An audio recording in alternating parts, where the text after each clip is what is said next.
Bismillahirrahmanirrahim. Assalamualaikum warahmatullahi wabarakatuh. Alhamdulillahi rabbil alamin wal 'aqibatu lil muttaqin wala 'udwana illa 'alal zalimin. Asyhadu an la ilaha illallah dzul jalalil mubin wa asyhadu anna Muhammadan 'abduhu wa rasuluhu shadiqul wa'dil amin. Allahumma salli wa sallim wa barik ala sayyidi muludi Adam yawmaddin Muhammad wa ala alihi wa ashabihi wa man jahada fi sabilihi ila yawmiddin, amma ba'd. Faqala Allah ta'ala fil Qur'anil Karim, Bismillahirrahmanirrahim, yusikumullahu fi auladikum lidzakari mithlu hadzil unthayain fa in kunna nisa'an fawqa ithnatayn falakunna thulutha ma tarak. Ila akhiril ayat. Shadaqallahul azim. Jamaah salat zuhur warga Badan Dakwah Islam Pertamina yang dimuliakan Allah, alhamdulillah pada hari ini Allah Subhanahu wa taala mempertemukan kita dalam suasana yang insyaallah dilimpahkan rahmat dan keberkahan di dalamnya. Shalawat serta salam senantiasa terlimpah kepada Nabi Muhammad SAW beserta keluarganya, para sahabatnya, dan orang-orang yang senantiasa memperjuangkan agamanya sampai hari akhir nanti. Bapak-bapak, ibu-ibu yang dimuliakan Allah, di antara ilmu yang akan hilang dari umat Islam menjelang hari kiamat ada dua. Yang pertama, ilmu falak.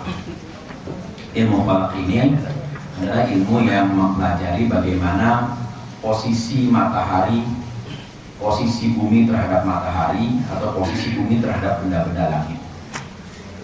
Di antara manfaatnya, sebagaimana banyak disebutkan di dalam riwayat Al-Tabrani dan Al-Baihaqi, adalah untuk menentukan waktu-waktu yang tepat di dalam melaksanakan ibadah.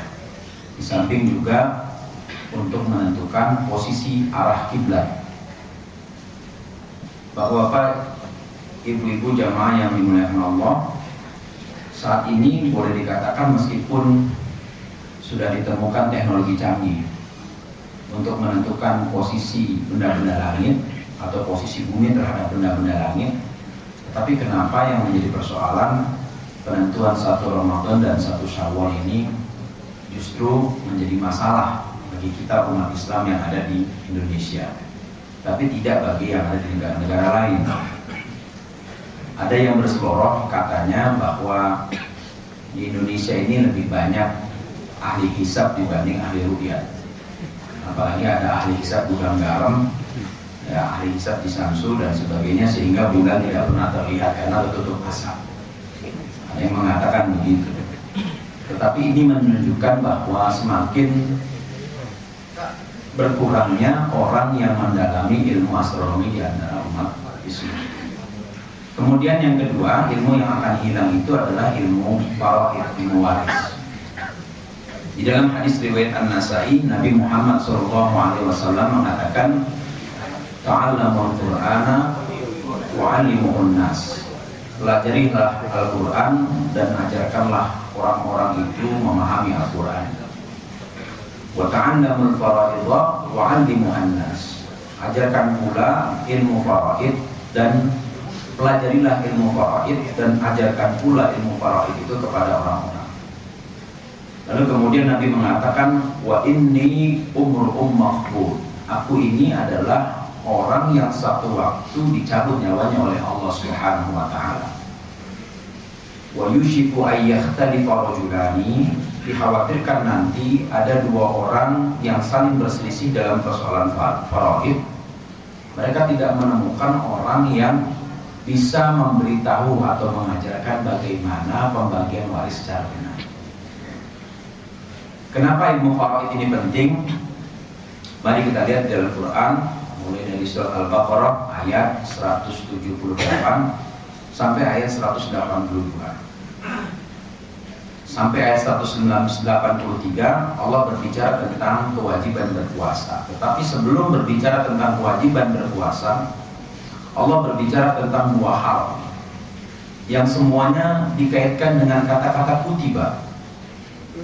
Di ayat 178 Allah mengatakan kutiba alaikumul qisasu fil qatla al-hurru bil hurri wal 'abdu bil 'abdi, dan seterusnya. Diwajibkan bagi kamu menegakkan aturan qisas, hukum balas dalam kasus pembunuhan. Apabila yang mati adalah seorang budak, maka dia dibalas dengan budak, dan seterusnya. Lalu kemudian di ayat 180 Allah mengulangi lagi kalimat kutiba itu, tapi dalam konteks yang lain. Kutiba alaikum idza hadara ahadakumul mautu in taraka khairan al-wasiyatu lil walidaini wal aqrabina bil ma'ruf haqqan 'alal muttaqin. Diwajibkan bagi kamu apabila ada di antara kamu yang mendekati ajalnya untuk meninggalkan wasiat bagi kedua orang tuanya, keluarga terdekatnya, dan itu merupakan kewajiban bagi orang-orang yang bertakwa. Ayat 180 berbicara tentang kewajiban untuk memberikan wasiat harta kepada keluarga terdekat yang sebelumnya didahului dengan kewajiban menegakkan hukum qisas dalam kasus pembunuhan. Bergandengannya posisi dua tema di dalam ayat-ayat itu menunjukkan adanya keterkaitan antara peristiwa pembunuhan dengan persoalan pewarisan. Apalagi kalau kita lihat di media massa seperti koran lampu merah, pos kota, dan yang sejenisnya, kita sering menjumpai kasus pembunuhan yang motifnya atau latar belakangnya adalah kasus waris, saling mewarisi. Pembunuhan itu justru terjadi di antara orang yang paling dekat. Keponakan membunuh paman, paman membunuh keponakan, anak bahkan membunuh orang tuanya hanya karena persoalan waris. Nah, rupanya disinilah kenapa Nabi Muhammad SAW mempertautkan antara memahami Al-Quran dengan mempelajari ilmu faraid. Di dalam hadis riwayat An-Nasai tadi Nabi mengatakan, ta'allamul faraidha, ta'allamul Qur'an wa 'allimuhun nas, wa ta'allamul faraidha wa 'allimuhan nas. Pelajarilah Al-Quran dan ajarkan Quran itu kepada orang lain untuk memahaminya. Lalu pelajarilah ilmu faraid, ilmu waris, dan ajarkanlah pula kepada orang lain untuk memahami ilmu waris. Nah, ini yang hilang sekarang ini. Perlahan-lahan namanya pengajian atau kajian tentang waris di masjid-masjid dan di musola-musola itu tidak begitu diminati oleh sebagian besar umat Islam.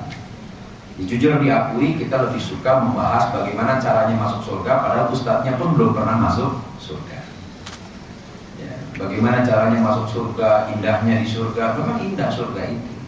Tetapi di antara syarat untuk bisa masuk surga adalah melaksanakan aturan-aturan agama atau aturan-aturan syariat. Nah, hukum faraid atau hukum waris di dalam ajaran Islam ini berbeda dengan hukum waris yang dianut oleh hukum barat.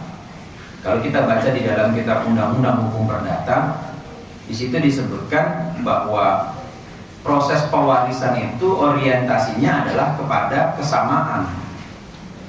Adil dalam pengertian hukum barat itu artinya sama, seimbang. Itu adil dalam pengertian hukum barat. Karena itu dalam pandangan hukum barat bahwa waris itu dibagi sama rata. Berapa jumlah ahli warisnya, seperti itulah dibagi. Tapi tidak dalam hukum Islam. Maka dari itu tidak sedikit pula umat Islam yang salah paham ketika membaca aturan waris di dalam ajaran Islam. Saya ingat sekali ketika dahulu mantan Menteri Agama almarhum Munawir Sazali mengusulkan agar melakukan revisi terhadap surat An-Nisa ayat yang ke-11 yang menurut Menteri Agama bahwa tafsiran aturan waris di dalam ayat ke-11 itu tidak mencerminkan rasa keadilan. Bagaimana mungkin beliau mengatakan bahwa keadilan itu diwujudkan dengan pembagian 2:1. Laki-laki mendapatkan 2 kali lebih banyak daripada perempuan. Lalu beliau kemudian mengasumsikan bagaimana kalau misalnya perempuan yang lebih bertanggung jawab dalam perekonomian rumah tangga, kenapa justru bagiannya lebih besar diberikan kepada laki-laki. Nah, cara pandang seperti ini pada hakikatnya mewakili cara pandang sebagian umat Islam yang memang tidak mau menerapkan aturan waris. Di beberapa daerah pinggiran di Jakarta, kalau sudah kajian waris ini banyak orang yang tutup telinga. Kenapa? Karena merasa dia mengambil hak lebih banyak dari hak yang semestinya diberikan kepada saudaranya. Banyak yang gak suka. Nah, disinilah bentuk ketaatan kepada Allah Subhanahu wa Ta'ala itu kita tunjukkan bahwa tidak semua ayat yang di dalam Al-Quran itu ya dipahami berbeda seperti yang tertulis di dalam kitab sucinya. Bahwa ada ayat yang dipahami secara literal, begitulah pembagiannya. Ada juga ayat yang dipahami agak menyimpang dari yang tertulis di dalam Al-Quran itu sendiri. Misalnya di dalam surat An-Nisa ayat 35, di situ disebutkan apabila istri masih bersikap nusyuz, bersikap membangkang kepada suaminya, maka suami boleh untuk memukulnya. Fatribuhunna, maka pukullah istrinya. Tetapi makna pukul di dalam surat An-Nisa 35 itu tidak bisa dipahami secara literal. Karena kalau dipahami secara literal, itu artinya Islam melegitimasi praktek kekerasan di dalam rumah tangga. Padahal sebagaimana dituturkan oleh Sayyidah Aisyah radhiyallahu anha, Rasulullah SAW tidak pernah memukul istrinya, bahkan tidak pernah memukul pembantu-pembantunya. Beliau hanya marah jika ada aturan Allah yang dilanggar. Sampai di situ cukup untuk menjelaskan bahwa tidak semua yang terdapat di dalam Al-Quran dipahami secara literal. Lalu bagaimana kemudian penyelesaiannya agar kita bisa mengetahui ini bisa dipahami secara literal, ini dipahami tidak secara literal. Profesor Quraish Shihab di dalam salah satu kuliahnya beliau mengatakan bahwa di antara hal yang terpenting di dalam membaca Al-Quran adalah kita tidak bisa mengesampingkan semangat maqasid, semangat tujuan syariah yang terkandung di dalam Al-Quran atau di dalam ayat-ayat Al-Quran. Maka dari itu penetapan aturan waris bahwa laki-laki lebih banyak dibandingkan perempuan dilihat bukan semata-mata dari nominalnya, tetapi dilihat juga dari maqasidus syariah, tujuan syariat yang terkandung di dalam ayat yang berbicara tentang hukum waris. Al-Imam Asy-Syatibi, Abu Ishaq Asy-Syatibi Al-Warnati, seorang ulama kelahiran Spanyol, tinggal di Granada, di dalam bukunya yang berjudul Al-Muwafaqat fi Ushulil Ahkam, beberapa titik temu di dalam pokok-pokok pemikiran hukum, kalau diterjemahkan dalam bahasa Indonesia, beliau mengatakan innal maqasid, bahwasanya tujuan syariah itu kal arwahi fil a'mal, seperti semangat atau ruh bagi amal perbuatan. Maka dari itu apabila kita memahami aturan syariah tetapi tidak memahami maqasidnya, tidak memahami tujuannya, maka sama halnya kita tidak memahami esensi dari syariah itu sendiri. Nah, dalam kaitan waris, mari kita lihat maqasidnya. Maqasid di dalam ilmu waris ini berbicara tentang keterkaitan antara hukum waris, hubungan pria dan wanita, dan hukum perkawinan. Dan insya Allah kita akan lanjutkan lagi setelah sholat zuhur nanti.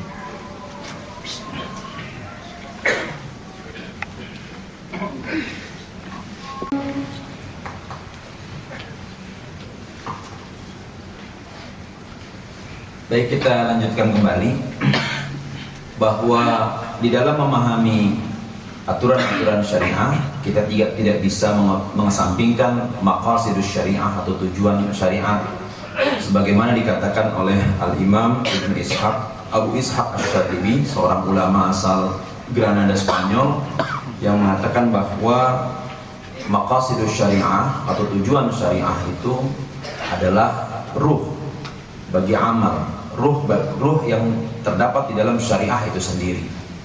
Nah, dalam kaitannya dengan hukum waris ada beberapa hal yang terkait dengan maqasidus syariah yang perlu kita pahami. Yang pertama, persoalan waris itu tidak akan bisa dipahami secara jelas manakala kita tidak bisa melihat secara jernih bagaimana konsep hubungan pria dan wanita di dalam Al-Quran. Bagaimana Islam memposisikan hubungan laki-laki dan perempuan di dalam pernikahan. Di dalam surat An-Nisa ayat 34 Allah Subhanahu wa taala berfirman, "Ar-rijalu qawwamuna 'alan nisa bima faddalallahu ba'dahum li ba'd." Bima faddalallahu ba'dahum 'ala ba'd. Bahwa laki-laki itu adalah qawwam. Kata qawwam maknanya bukan terbatas pada makna pemimpin. Kata-kata qawwam ini diambil dari kata qama, yaqumu, qauman, artinya menegakkan. Bahwa laki-laki mempunyai tugas menegakkan hak-hak kaum perempuan atau menjaga hak-hak kaum perempuan. Karena itu tidak bisa diartikan secara letterlet kata qawwamuna 'alan nisa bahwa laki-laki itu harus menjadi pemimpin bagi perempuan. Dalam konteks rumah tangga memang suami adalah pemimpin bagi istrinya. Tetapi ketika ayat ini ditarik ke wilayah publik, maka tidak bisa dengan serta-merta dikatakan bahwa laki-laki ini adalah pemimpin bagi kaum perempuan. Karena kenyataannya bapak-bapak yang ada di sini dipimpin oleh seorang perempuan, Ibu Karen, ya kan? Itu kan seorang perempuan. Jadi kalau begitu makna yang lebih mendekati kepada kebenaran adalah sebagai penegak, orang-orang yang menjaga hak-hak kaum perempuan. Karena itu suami menjaga hak istrinya, menghormati dan memelihara kehormatan istrinya. Ini sejalan dengan nasihat dari Sayyidina Hasan bin Ali bin Abu Thalib, cucu Rasulullah Sallallahu Alaihi Wasallam. Beliau mengatakan, zawwijha mimman yattaqillah. Nikahkanlah anakmu itu dengan laki-laki yang bertakwa kepada Allah atau yang takut kepada Allah. Apa ciri-ciri laki-laki atau suami yang takwa kepada Allah? Nabi Hasan bin Ali mengatakan, wa in ahabbaha akramaha. Kalau dia cinta kepada istrinya, pasti dia akan memuliakan istrinya. Wa in abghadaha, kalau dia marah kepada istrinya, lam yadlimha, sama sekali dia tidak berbuat zalim kepada istrinya. Nah, inilah makna qawwam sebagaimana disebut di dalam surat An-Nisa ayat 34 yang ditafsirkan oleh Hasan bin Ali bin Abi Thalib radhiyallahu an, cucu Rasulullah sallallahu alaihi wasallam. Jadi dilihat posisinya dulu seperti itu, bahwa laki-laki adalah penegak bagi hak-hak kaum wanita dan penegak bagi hak-hak keluarganya. Karena itu bisa dipahami secara logis kenapa bagian laki-laki lebih besar daripada bagian perempuan kalau kita lihat di dalam pembagian waris, karena adanya keterkaitan dengan kewajiban tadi. Dan kewajiban itu tidak bisa dihilangkan dalam kondisi apapun, dia tidak bisa dihilangkan. Kewajiban itu tidak bisa dihilangkan atau diabaikan dalam situasi apapun, meskipun perempuan itu bekerja. Bukan berarti kemudian kewajiban laki-laki menjadi gugur. Nah, ini Al-Quran yang berbicara. Karena itu aturan-aturan yang ada di dalam Al-Quran, ada yang bersifat sawabit, yang bersifat tetap, ada yang bersifat mutaghayyirat, dia bersifat berubah-ubah sesuai dengan konteks waktunya.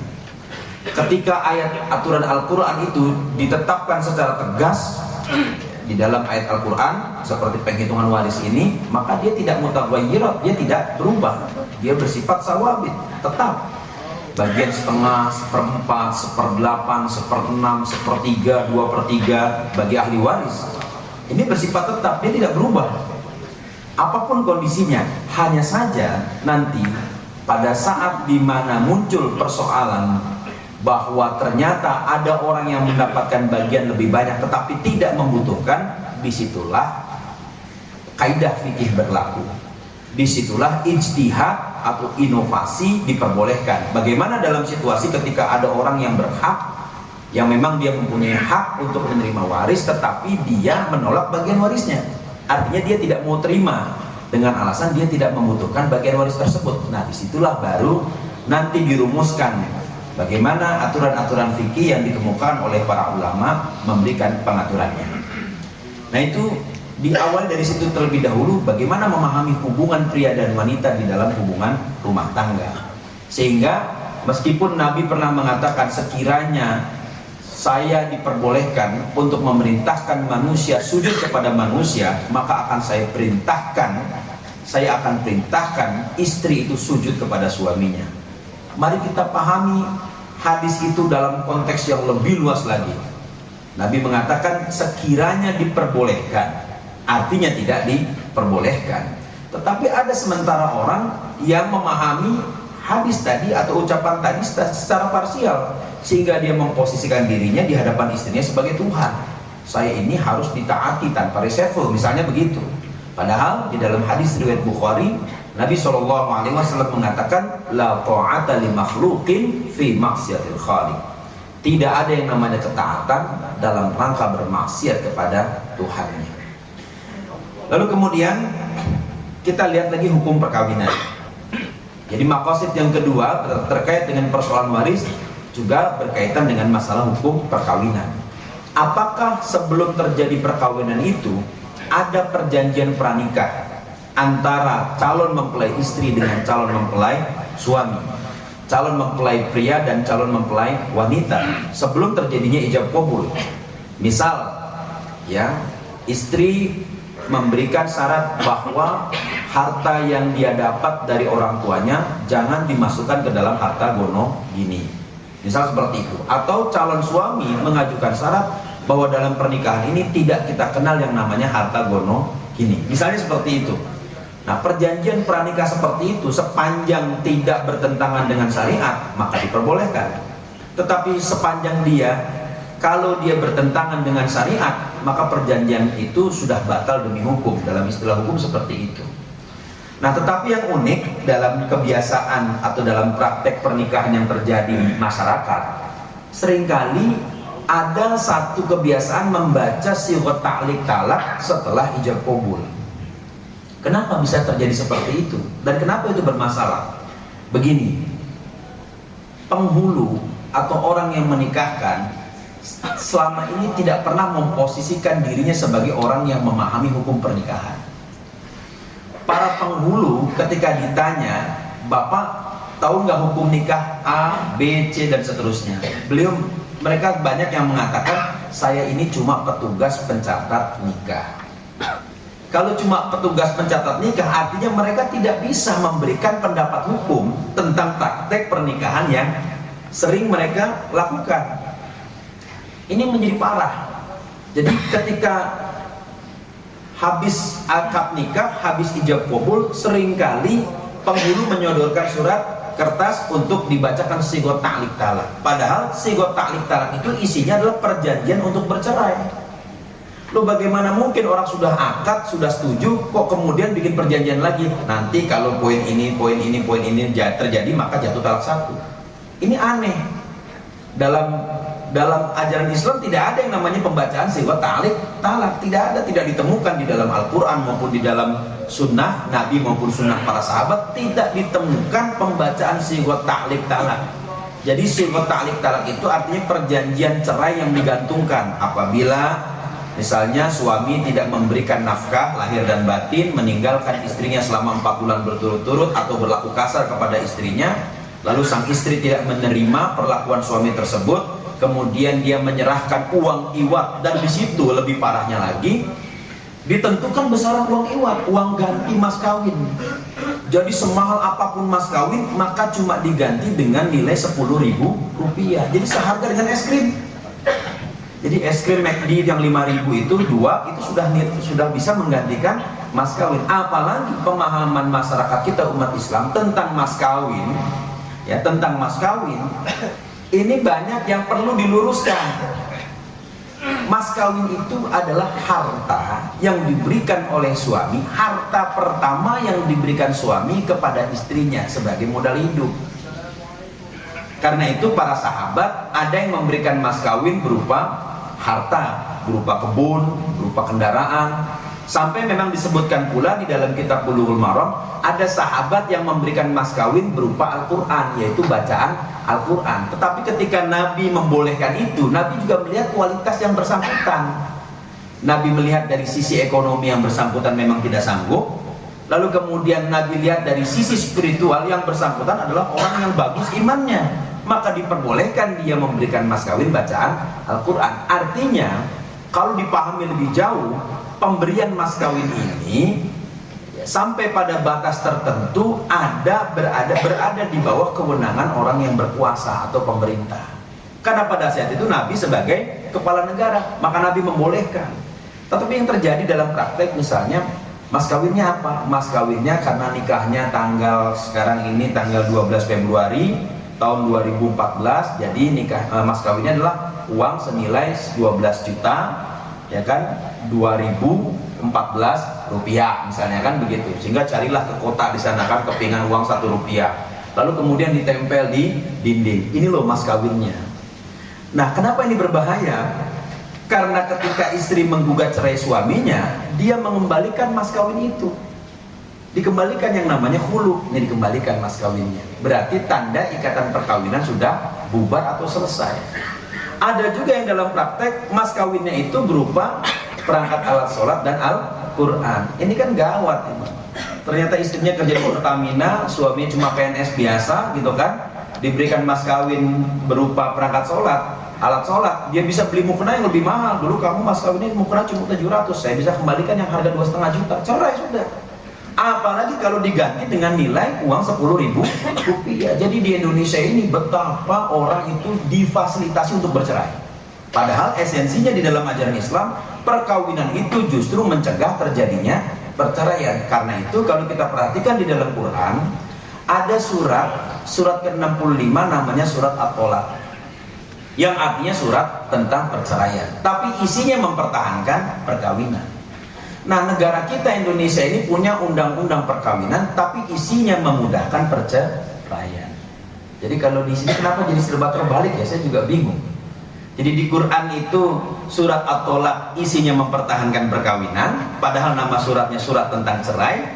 Di sini ada undang-undang perkawinan, isinya memudahkan perceraian. Karena itulah negara kita menempati urutan ketiga tertinggi dunia angka perceraiannya, di bawah Inggris dan Amerika Serikat. Dan dalam 1 tahun angka perceraian di negara kita ini, ya, hitungannya adalah apabila terjadi pernikahan dalam 1 tahun 100.000 pernikahan, maka 10%-nya dalam 1 tahun itu berujung kepada perceraian. Jadi 10.000 kasus perceraian ini bisa kita akses, bisa kita lihat di data yang dikeluarkan oleh Badilah, Badan Peradilan Agama Mahkamah Agung. Jadi sedemikian parahnya negara kita ini. Ya, kondisi pemahaman Islamnya ini luar biasa. Apalagi kalau kita baca lagi survei dari Monash University, dari mayoritas umat Islam yang ada di Indonesia itu cuma 30% yang melaksanakan sholat atau yang melaksanakan kewajiban beragama, yaitu melaksanakan sholat 5 waktu. Dan dari 30%-nya, hanya 5%-nya, dari 30% jumlah umat Islam itu hanya 5%-nya yang sholat dengan, yang memahami benar bagaimana tata cara sholat yang baik dan benar. Dan dihitung lagi persentasenya, dari 5% yang melaksanakan sholat dengan baik, yang memahami tata cara sholat dengan baik dan benar itu, kita bisa hitung berapa gelintir yang benar-benar khusyuk di dalam melaksanakan sholat. Ini prihatin kita kalau kita melihat negara kita ini. Karena itu selalu berbanding terbalik dengan yang ada di Quran. Ya, kalau di dalam Quran disebutkan Nabi Yusuf alaihissalam itu masuk penjara, tapi keluar dari penjara jadi pejabat. Kalau di negara kita terbalik, jadi pejabat selesai masuk penjara, kan begitu. Jadi selalu berbanding terbalik dengan yang ada di Quran. Kalau dulu para sahabat Nabi minta ditegakkan hukum atas dirinya, kalau bersalah ngaku, ya Rasulullah hukum saya. Tapi kalau sekarang lari dari hukum, kan begitu. Ya kan, salah tapi nggak mau dihukum. Kalau dulu salah minta dihukum, kalau sekarang ketahuan salah tapi tidak mau dihukum. Nah, ini serba kebalik. Kenapa? Karena memang pemahaman terhadap maqasidnya ini lemah. Nah, hukum waris jadi tidak bisa dipisahkan dari maqasidus syariah. Nah, karena itu di dalam hukum waris ini seperti dikatakan oleh seorang ulama Mesir, Ali Ahmad Al-Jurhawi, terdapat banyak faidah atau terdapat banyak manfaat, hikmah yang bisa diambil. Yang pertama, bahwa pada hakikatnya hukum waris itu bertujuan untuk mengikatkan atau menguatkan kekerabatan di antara anggota keluarga. Tetapi dengan syarat, bahwa terlebih dahulu diberikan pemahaman yang namanya harta itu berasal dari Allah dan Allah pula yang berwenang untuk mengaturnya. Dan bahwa harta yang didapatkan dari waris itu tidak bisa dikatakan sebagai akhir atau segalanya bagi orang yang menerima, tetapi itu hanyalah sekedar memperkuat hubungan silaturahim di antara anggota keluarga. Karena itu orang yang merampas hak waris orang lain, kita lihat harta waris itu dia bisa menjadi panas bagi orang yang merampas haknya, yang merampasnya. Saya sering memperhatikan orang-orang yang memakan harta waris orang lain, itu tidak langgeng hartanya itu. Dia akan hilang bersamaan dengan hilangnya yang bersangkutan. Atau kadang-kadang hartanya sudah hilang, orangnya masih ada.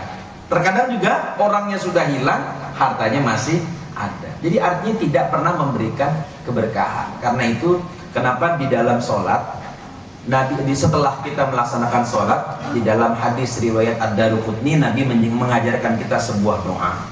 Allahumma ya ghaniyyu ya hamid, ya Allah yang maha kaya lagi maha terpuji. Ya mubdi'u ya mu'id, wahai Allah yang memulai sesuatu dan yang mengembalikan segala sesuatu. Ya ghafuru ya wadud. Sebelum minta kekayaan kita minta istighfar dulu. Wahai yang maha pengampun lagi maha penuh cinta, aghnina bihalalika an haramik.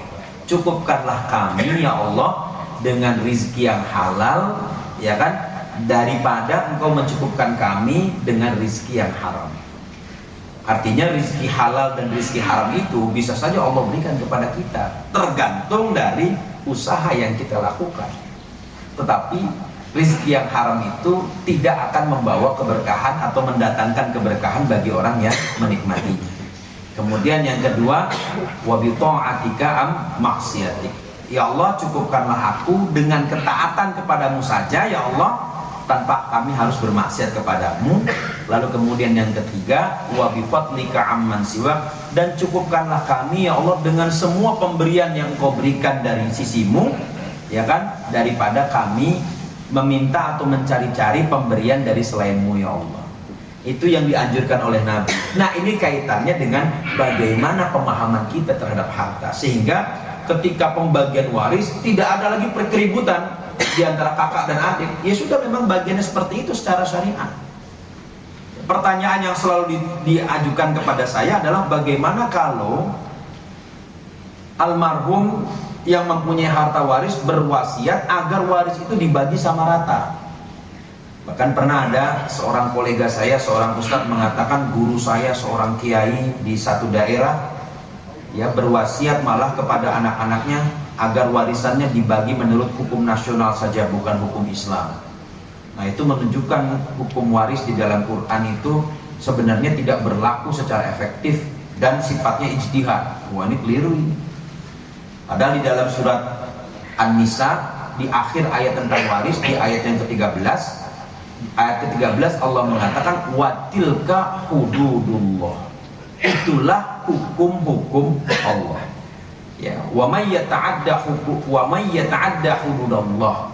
Ya, siapa yang melampaui atau melewati batasan-batasan yang telah Allah berikan, maka baginya adalah siksa neraka yang sangat pedih. Jadi diakhiri dengan ancaman aturan tentang waris itu, yang menunjukkan kalau ini dianggap main-main, tidak dianggap serius, maka rasakan akibatnya. Kira-kira begitu Allah berbicara kepada kita melalui ayat-ayatnya. Nah, lalu kemudian kapan waris dibagikan? Waris ini dibagikan ketika pemilik hartanya sudah meninggal dunia. Nah, dalam kebiasaan yang sering kita temukan di masyarakat, ada harta waris itu dibagi, sedangkan yang mempunyai harta warisnya masih hidup. Ya, suku tertentu, ya misalnya suku Betawi lah, katakan seperti itu. Ya, buat kamu tuh kontrakan 5 pintu, ya kan, pintunya saja, kan begitu, kan 5 pintu. Ya, kamu kebawah sebelah sono, kan gitu kan. Yang lu coba angkot aja udah, kan gitu kan. Bagi warisan lu dah, kan begitu. Ya, lu dapat ini, dapat ini, dapat ini. Orangnya masih ada, orang tuanya masih ada. Nah, pembagian seperti ini bukan disebut waris, itu hibah. Karena yang disebut waris itu tirkah, dia peninggalan. Meninggal dulu baru dibagi. Ya kan, meninggal dulu baru dibagi. Tapi berwasiat dia boleh. Wasiat, ya kan, bagi.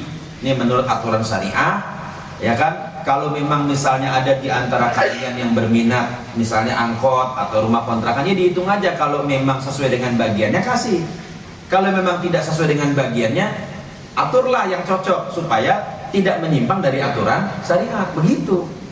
Tapi kan ini tidak kenyataannya. Bahkan ada sampai seorang anak dia berani minta waris kepada bapaknya padahal bapaknya masih ada. Bagi warisan dong katanya gitu. Itu kan sama saja nyumpahin bapaknya cepat mati. Kan begitu kan? Atau mana warisan saya, kan begitu. Nah itu kan sama saja dia menagih, ya kan, mendoakan supaya orang tuanya cepat meninggal dunia. Ini banyak tidak dipahami. Kenapa? Karena memang kalau kita perhatikan selama ini agama ini cuma dipahami dalam batasan ritual. Jadi yang namanya orang soleh itu kalau udah rajin sholat dia soleh gitu. Padahal belum tentu. Orang yang rajin sholat itu baru beriman, baru amanu, tapi belum wa'amilus sholihat. Wa'amilus sholihat, beramal soleh, itu sudah masuk tataran aplikasi. Karena itu tidak semua orang yang beriman dia beramal soleh. Karena di dalam Quran itu dipisahkan dengan huruf konjungsi, kata dan. Alladzina amanu wa'amilus sholihat. Orang-orang yang beriman dan beramal soleh. Untuk menegaskan bahwa iman itu belum tentu punya relasi yang sangat kuat dengan amal soleh. Belum tentu berbanding lurus. Kenapa? Karena banyak juga orang yang beriman amal solehnya berantakan. Di mana kita bisa lihat? Di kantor KPK. Itu yang tertangkap semua itu kan pasti sholat 5 waktu itu. Ya kan? Pasti. Ya kan? Bahkan beberapa waktu yang lalu Direktur Penindakan mengatakan dari 500-an pejabat daerah yang ditangkap oleh KPK karena tuduhan melakukan perbuatan korupsi, 95%-nya adalah orang yang punya gelar haji dan hajjah. Saya masih ingat pada tahun 2004 ketika Gubernur Aceh pada waktu itu Haji Abdullah Puteh ditangkap karena korupsi pengadaan helikopter. Ditangkap KPK dan pada waktu itu pengumuman penangkapan Abdullah Puteh diumumkan oleh Wakil Ketua KPK yang non-muslim, namanya Tumpak Haturangan Panggabean. Nah ketika mengumumkan, ada satu stressing kalimat yang menurut saya itu menyelkit, itu menyinggung umat Islam. Ketika dia menyebut nama Abdullah Puteh, kata-kata hajinya itu sengaja dilamakan. Kami telah menangkap tersangka kasus korupsi pengadaan helikopter, yaitu saudara Haji Abdullah Puteh. Penyebutan kata haji di situ ada maksud itu, ya kan? Dengan intonasi seperti itu. Kalau dia sekedar menyebutkan Haji Abdullah Puteh, mungkin nggak jadi masalah. Tapi kalau sudah ada tambahannya haji, kalau di dalam Al-Quran itu kan kalau sudah ditambah harokat berarti artinya lebih. Kan? Berarti ada sesuatu di situ. Kenapa disebut dengan kata yang sangat lama, dengan intonasi yang sangat tegas, untuk menunjukkan, nih lihat, dia tahu agama tapi dia korupsi. Dan ini semestinya menjadi catatan kita bersama umat Islam bahwa kita memang punya persoalan dengan amal soleh.